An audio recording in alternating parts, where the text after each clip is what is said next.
Good afternoon mga par. So ito na nga, nandito na tayo sa Naga City.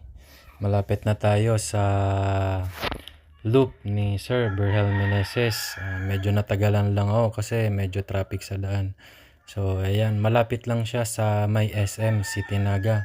Sa mga nasa Bicol or nasa Camarines Sur, kung gusto nyo mag-acquire ng ibon sa kanya, ayan, malapit lang siya sa Naga, pwede nyo siyang i-contact.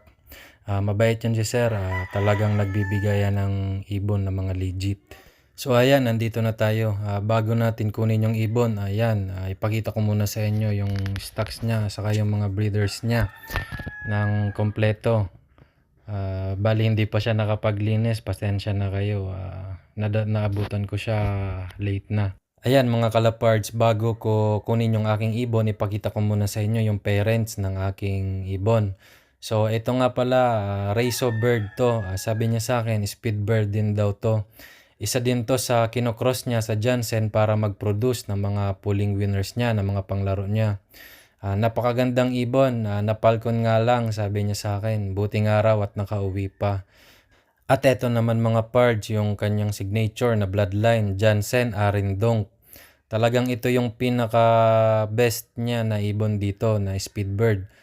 Talagang ang daming nagbigay na panalo sa kanya ng ibon na to.